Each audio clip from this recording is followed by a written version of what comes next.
Hey there guys, how's it going? My name is Sumit Chatterjee from the Flow Zone Academy, and I'm a flow state coach, which means I help you feel better and perform better.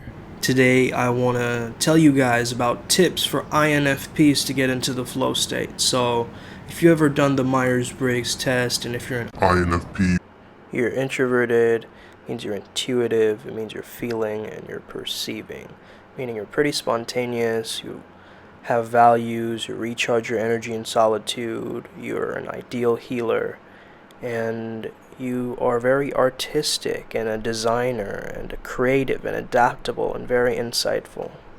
Now, there's many different ways we can go with this, but I will just tell you my own experience with this. INFPs generally have an unconditional positive regard, and they want to be the change that they wish to see in the world. Okay, so that is my first of all advice to you, is to be the change that you wish to see in the world, because the world won't always be according to the way that you want it. You might be much more feeling, you might be much more perceptive, and sometimes that logical side does get lost in certain scenarios, and you want to mediate situations and you want to solve problems. However, sometimes it's also important for you to remind yourself of your boundaries, okay? So in each new experience, INFPs see an opportunity to not only learn about the world, but about themselves and their life purpose. So I found myself doing this a lot. It's like with every single lesson that I go through, every single experience that I have, that I try and see the lesson in it and what I've learned from that situation. And also, you want to almost have a peripatetic lifestyle. What I mean by that is you're almost like a digital nomad, or should I say digital flow mad, right? So you are going from place to place, you're nomadic, you're transient, you are a vagabond, you're a traveler, almost Aristotelian. You want to stimulate yourself through life by giving you unconventional situations because you're just an unconventional offbeat type of person.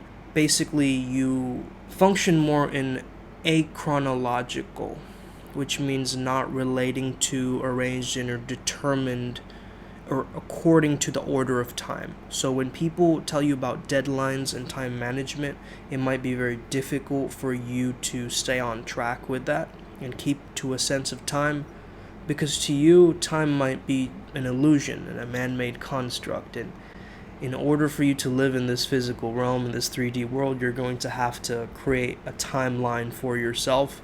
So even if you are achronological, you still want to maintain your own schedule and your own time system, because when you're in the flow state, of course you lose a track of time, right? There's this time dilation, either distorts to speed up or slow down.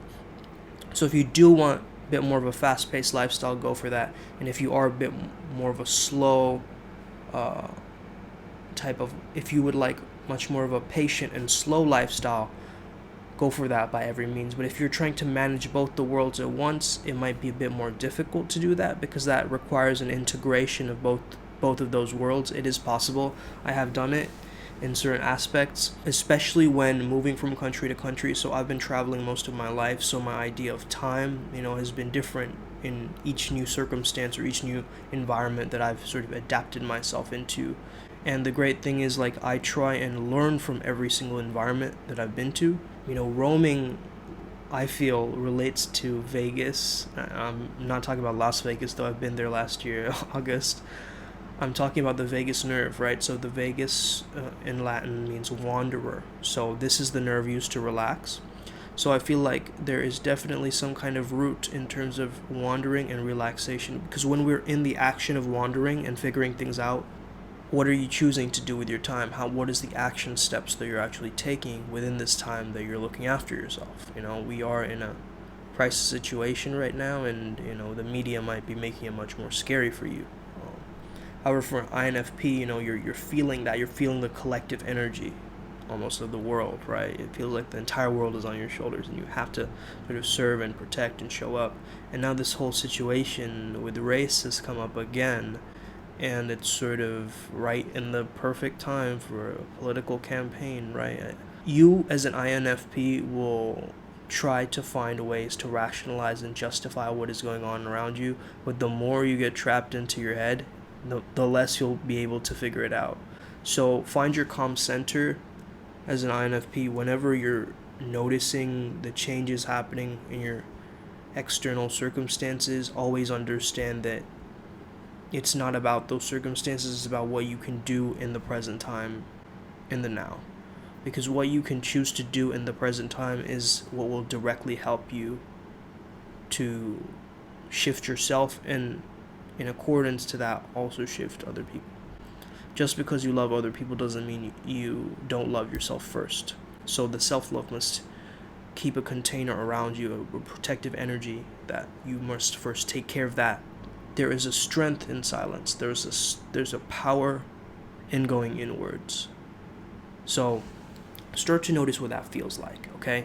Once you notice what that feels like, once you really tune into that energy and what that feels like, you're not going to doubt yourself. You're not going to second guess yourself. That's my general advice to you. Also, grounding really helps, like, especially like I've noticed, like giving myself foot massages, because, you know, in the Chinese system, our feet are very, very important because they seem to relate to every single organ almost. You are still a part of the world. You're not separate from it. Okay, so separation, determinism, all this kind of stuff will keep coming up again and again in the environment. That's the old paradigm. The newer paradigm, which we're stepping into, is much more collectivist.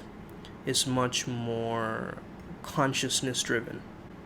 And so once you can see that and actually act from that space and recognize that your own self-awareness is actually going to spark and change the world as a byproduct, because if you're doing it, if you see other people around you also being conscious and doing it, it's going to change the entire paradigm in which we're living. So through the small little actions that you can do, whether you're an INFP, whether you label yourself as something else, maybe you call yourself an indigo child or an empath or somebody who's hypersensitive, whatever that is, that case of that, that's just another label, okay? And don't let that label or whatever keep you trapped and keep you in that solitary place, because you make that choice at the end of the day of what you choose to do with that label, okay? It can be a label to empower you, or it can be a label to disempower you, but it's your intention behind that that will add the most power. So there is a power in perceiving, there is a power in feeling, there is a power in being an introvert. And if you slowly start exploring these, I'm sure you'll find it out for yourself and maintain your own flow state through that. And this journey isn't easy, just as being an extrovert is not easy either, right? Especially right now. I think us introverts are thriving right now, whereas some extroverts might be like, oh my gosh, I definitely need to have social connection. I'm going to go to the bar. I'm going to go to the gym the first thing ever, the fastest way possible. But for us, we're prepared for this, right? It's like, we've got it. We've got it under control. This is what we're used to, lockdown. Just notice the type of people that you're surrounding yourself with as well. That energy will you'll feel that energy off of those people, because you're so perceptive, because you feel a lot. You'll feel some of their energy and the things that they're going through in your energy field. Even if it's on social media, it's still a thought form, right? So what they're thinking, what their ideologies are, that's going to show up in their feed, and you're going to feed into that, right? So it's really important to be able to, even if you are keeping people like that in your feed, like, definitely read it from a distance. What I mean by that is, like, don't take it personally. Don't attach onto that thought form and wear it for yourself like a sacred item, because it's not yours. It's not yours to keep. It's their stuff, right? So again, I hope this video helps you out today. Have an amazing day. May the flow be with you, and stay legend.